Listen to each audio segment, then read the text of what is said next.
that, Drumai with trees, Kama Dugai yielding desires, Hridyam attractive, Chitra variegated, Malya flowers, Phal fruits, Chadai leaves. Translation and purport by His Divine Grace A.C. Bhaktivedanta Swami Prabhupada. While travelling, the demigods passed over the forest known as Saugandhika, which is full of varieties of flowers, fruits, and desire trees. While passing over the forest, they also saw the regions of Yaksheshvara. Purport. Yaksheshvara is also known as Kuvira, and he is the treasurer of the demigods. In the descriptions of him in Vedic literature, it is stated that he is fabulously rich. It appears from these verses that Kailash is situated near the residential quarters of Kuvira. It is also stated here that the forest was full of desire trees. In Brahma Samhita we learn about the desire tree which is found in the spiritual world, especially in Krishna Loka, the abode of Lord Krishna. We learn here that such desire trees are also found in Kailash, the residence of Lord Shiva, by the grace of Krishna. It thus appears that Kailash has a special significance. It is almost like the residence of Lord Krishna. So I just remembered something as I was reading what I was going to do, so I have to go and get it. But I'll read this first.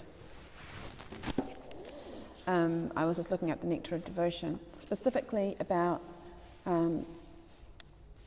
some things that are mentioned here in this verse. So what's happening is Lord Brahma is taking the demigods to visit Lord Shiva in Kailash. And what Prabhupada is describing here is a heavenly abode of Lord Shiva, which in actual fact is simply an outpost of Lord Shiva's abode, because as we were just discussing yesterday, that was mentioned in the weekend, that Lord Shiva, when from the Brihad Bhagavatamrita, when Narada Muni was travelling to find who was the greatest devotee who was the greatest recipient of Lord Krishna's mercy, he had at one point had gone to Brahma, and Lord Brahma had said no, that in actual fact it's Lord Shiva who is qualified to receive this designation, being the one who has received the most mercy of the Lord. And so when Narada Muni had heard about Lord Shiva, he had looked towards Kailash, but Lord Brahma had looked towards another place, which was Shiva Loka, and Shiva Loka was described by Vedanta Swami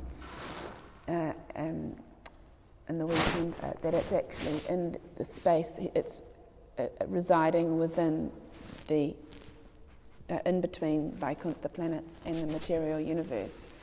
So, and was implying that this abode compared to Kailash was even more brilliant and was actually the original abode of Lord Shiva. So we can understand that this place of Kailash is like an outpost compared to the abode of Lord Shiva. However, Srila Prabhupada is explaining here that Kailash was very much like Goloka Vrindavan, and so Goloka Vrindavan, of course, is the supreme abode. So then it means that Lord Shiva's abode must have also been like Goloka Vrindavan, Shiva Loka. And basically, I mean, we cannot really comprehend what Krishna's abode really is. We just get a little hint of it. And this is where I just wanted to, I wanted to read this, and then I'll get something else from the Canto 1. So this is from the Nectar of Devotion, and it's under the chapter called Qualities of Sri Krishna, and it's interestingly, it's under the chapter Number 29, magnanimous. So this is where Krishna is being described as magnanimous, and which is nice because we've just been reading about how Chaitanya Mahaprabhu from Bhaktisiddhanta Sarasvati Thakur was saying that for one who has received the mercy of Lord Chaitanya, they will not experience the evils of this material world. So here this is Krishna being described as magnanimous. Chaitanya Mahaprabhu, of course, is Krishna. And it's so interesting to actually meditate on Chaitanya Mahaprabhu as an embodiment, like a personification of Krishna's mercy. That he would, combine with Srimati Radharani in one person and come down here just to show how to be a devotee. Like, even as a teacher, to actually model something, it's really stepping out for your students when you say, hold on, let me show you how it's done. Like, for instance, when Vimala and Krishnananda, when they're in the assembly, when they're trying to teach the children how to greet them in the morning, because often, the children, if they're not actually taught, they just ignorantly just like ignore you or even look away because it's uncomfortable because the teacher's right there in the morning when they come off the bus. It's an effort to actually say, Hare Krishna Mataji, Hare Krishna Prabhu, and it's the morning and they've just woken up and they've been on the bus for an hour and a half, whatever, and then they just want to get out and play with the ball with their friends, So it's like they have to be reminded to, greet the teacher or to respond to them when the teacher greets them. Sometimes you even say, Hare Krishna, Krishna Das or whoever, Hare Krishna, and they just go, or they look away, they're uncomfortable. They have to be reminded you have to do this. And so what happens is in the assembly, Vimala and Krishnananda will model it. And they're stepping out of their role as teachers, they're stepping out of their comfort zone, they're modelling it and going to that extra step. And it's just a little, but Chaitanya Mahaprabhu is, leaving the spiritual realm. He's entering into this material universe, which we can understand from the 9th chapter of the Bhagavad Gita. It is not Krishna's place. He doesn't actually, he is detached from this material world. There are aspects of this material world that Krishna finds quite distasteful. It's been created as, it's like, if you go into a prison or you go into a place where people just don't have any respect for themselves, or, the place can be disgusting. And, this is actually what this material world is. It's a place where, civilized or, high living entities who have an understanding of the fine qualities that should be there when you relate to others, or even in just preserving yourself. This material world is not meant for those types of people. It's a place where there's so much jealousy and snatching and disregard. There's disregard for everything and dominance, where the taste people have is for dominating others.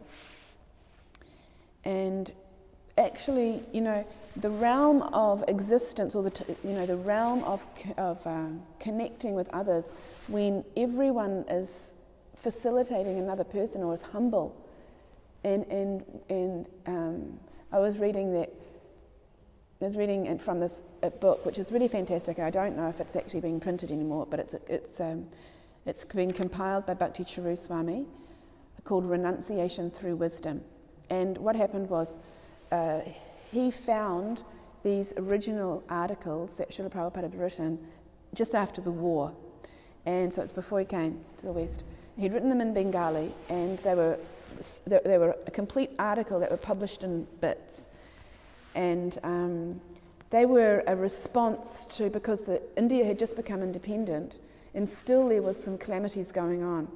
and people were writing about them in the newspaper, and Prabhupada composed this brilliant article which was quoting some of the desperate exclamations made about, the fate of India. And he was saying that until, he was actually taking like what we just read, which was Bhaktisiddhanta Sarasvati Thakur's explanation to Prabhupada, his first one in his first meeting, about how Krishna consciousness is beyond whoever rules. And this was actually Srila Prabhupada's, many, many pages response or realization of the truth of his spiritual master's words, and he's writing it. He's saying that it doesn't matter who's ruling actually, whether the British are ruling, still there's going to be calamities happening until everyone becomes God conscious, and the atmosphere changes due to equality in the human dealing of humility and God consciousness. And he was saying that he's describing in that article what this material world is, and he was saying that the demons, he was talking about that demons will never glorify another person's plan or another person's thing. They just don't glorify it, like genuinely. They might flatter, but they won't actually speak or act in such a way as another person's activities and efforts are glorified. But in the spiritual world, this is what's going on all the time, that everyone is looking out at the brilliance of each other in relation to Krishna, and ultimately they're glorifying Krishna together.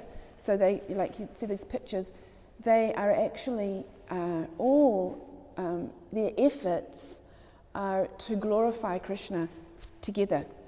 And even like in the Krishna book, when the gopis are lamenting that Krishna had left them, and there's this picture where they're all kind of like intoxicated or so deranged because they are remembering Krishna, and they're speaking, but you can imagine that they weren't all speaking at the same time or just all like all over the place. They would have been hearing as well and responding to each other's, what each other was going through, which would have then reminded them even further of what they were thinking. And it would have been probably even like a song, even though it's an expression of their lamentation. We can understand that, everything is beautifully composed in the spiritual world, even if it's an explanation of a desperate separate feelings of separation. So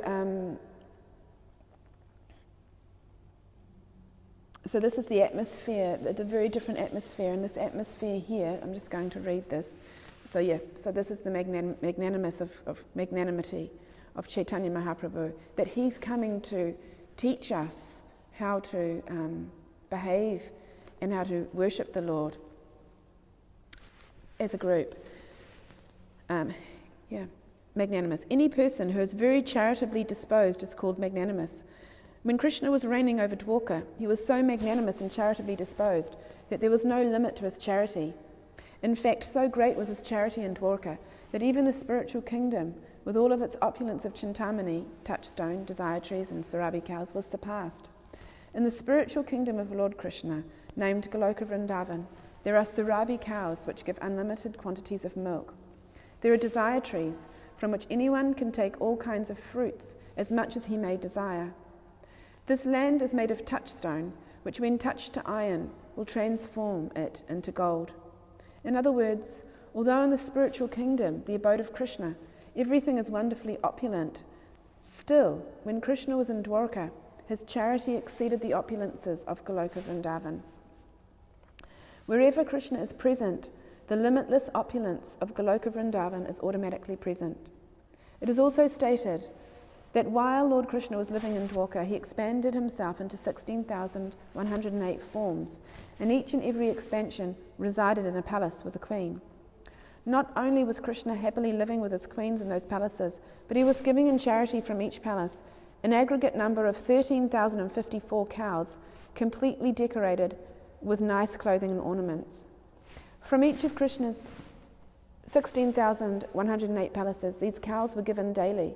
This means that 13,054 multiplied by 16,108 cows were being given in charity by Krishna every day. No one can estimate the value of such a large number of cows given in charity, but that was the system of Krishna's daily affairs while he was reigning in Dwarka. So that was just extra bit. But interesting, I was actually, when I read this purport, I was reminded of, when Prabhupada's talking about the desire trees, I was reminded of the study that we did last year in Purushottam month on Canto 1. And it was an amazing study from the Govardhan Eco Village of five speakers that would speak each weekend for 2 hours. So it was 10 hours of discussion on the chapters of over a period of 5 weekends. So we did, three, and then a couple of 4 chapters.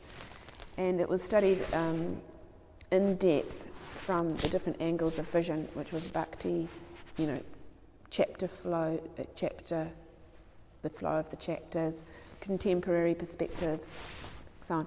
So when we got up to this, it was very interesting when we got up to the part where Krishna enters Dwarka, which is after, you see,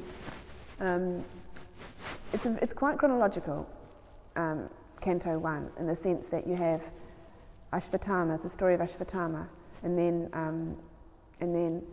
that's when Krishna, and then Krishna after that, which was that was the end. It's pretty much a flow on from the Bhagavad Gita. Which, you have the battle is finished, and then Ashvatthama has gone and committed a heinous crime, and then you have Krishna and Arjuna and the Pandavas dealing with that. And then that whole lesson there of Draupadi, and then Yudhisthira Maharaj is then crowned the emperor, but he is lamenting about all of the death that occurred on the battle, and so he doesn't want to take that post, and even Krishna can't convince him. So then Krishna suggests that they all go to Bhishma, and Bhishma then teaches and explains. He explains to Yudhisthira. I'm getting off the topic, but it's just got quite neat rainbow. But he explains to Yudhisthira that you cannot understand the plan of the Lord, and this is what pacifies him, and that he needed to take this role as an instrument of Krishna's mercy again. And then you have then Krishna. And then they beg Krishna to stay for a little bit longer in Hastinapur, and Krishna does stay. But then it comes a time when he has to leave.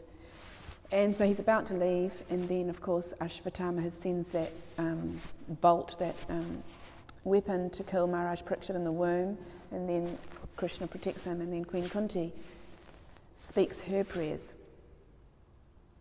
Does she speak the prayers before or after? Does she speak the prayers before the attack or after the attack? Before the attack, as Krishna's leaving Hastinapur. So then after that, when he protects Parikshit Maharaj, he then leaves Hastinapur. There's a whole chapter that describes him leaving Hastinapur, and then there's this whole chapter that describes Krishna entering Dwarka. And it's really interesting. It's interesting when you compare Canto 9 of you have the Ramayana in Canto 9, and in a very small amount of verses comparatively to the Ramayana. It's only a very few verses that describes that touches on the whole Ramayana. But this chapter of Krishna entering into Dwarka is like a short period of time. It's just him arriving at the city after being away for so long. But there's like a whole long chapter of just beautiful descriptions of Krishna himself and of all the residents of Dwarka, and what Dwarka looked like, how they had prepared the city, which was already beautiful. Even like we're just hearing from the Nectar of Devotion, how beautiful Dwarka was, even in comparison to Goloka Vrindavan in the spiritual world. But then it would have been so beautiful because all of the residents hadn't seen Krishna for so long, And they were welcoming him back, so they would have decorated it, and it is. They're actually stunning descriptions of Krishna, and right in the detail, like how the ladies could see Krishna and how they were responding to his features, and their feelings, just their feelings of when they, and how he was walking. He was walking so slowly, and he was looking at everybody. It's really, really beautiful. So I was going to read some of that, but I forgot to get the book. So it's just back there. But I'm sure that, you'll feel it's really, really worth to study. And it's just another aspect of Krishna's mercy. And it's an aspect of Srila Prabhupada's mercy, because this is what this movement actually is. It's going right into the confidential existence of the Supreme Personality of Godhead, and it's just actually so much more than the Mahabharata and the Ramayana, because even though those are actually, they satisfy the heart when you hear those epics, your heart becomes so thrilled to hear the adventure of Krishna, of the Pandavas and of Lord Ram.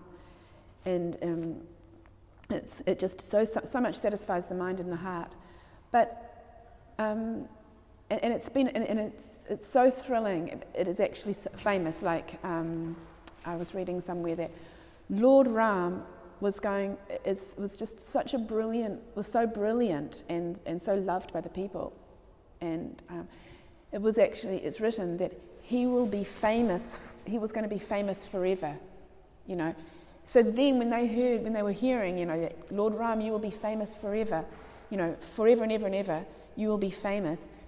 But we're actually like witnesses to that here in this ugly Kali Yuga, in this really weird city called Auckland, which is really an awkward city. And it's completely Kali Yuga city, because there's no planning there compared to Dwarka. There's nothing there. It's just like a spontaneous, expansion of people's ideas all over the place. That's Auckland, but I lost my. I probably offended someone from saying that about Auckland, but what was I saying? I lost my train of thought. Talking about pardon? We were talking about Dwarka. Oh, what was it? Sorry, I lost my train of thought.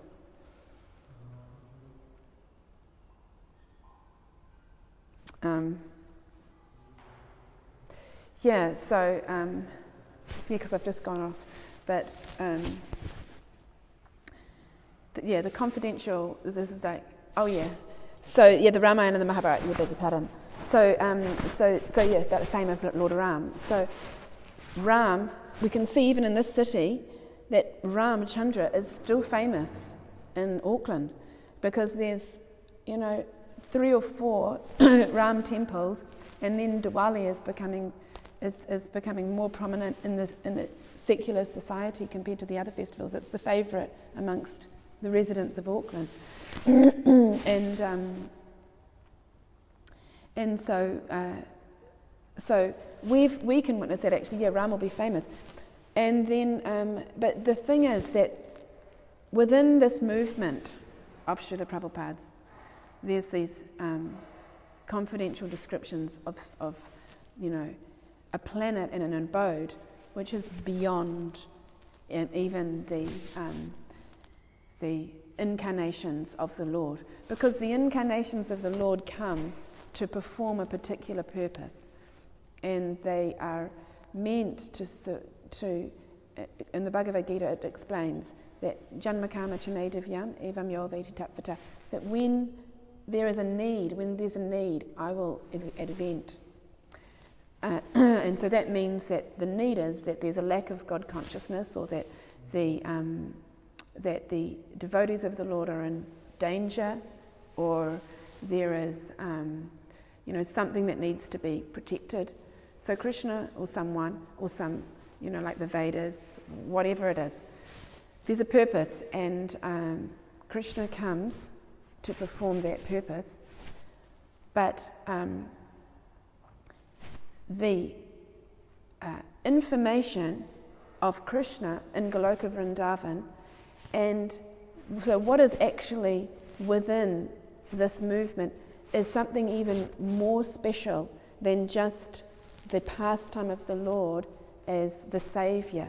Because what he's actually doing is he's coming to attract and opening the door for the lowest to come to the highest. It's like it involves his own ecstasies of seeing, of giving, of being the most magnanimous, of giving something that's so dear to him and so special to living entities that have rejected him and have turned away and have, behaved and acted and ended up, in the material world in the Kali Yuga. And he's come to just be the most magnanimous. And what he's doing is, yes, he is revealing to these fallen souls what's actually happening in the spiritual world and who he is and what's going on there. So it's really quite dynamic and nectarine. So, yeah, I'll stop there. If anyone has any questions or points. Hare Krishna. Srimad Bhagavatam ki jai. Srila Prabhupada ki jai.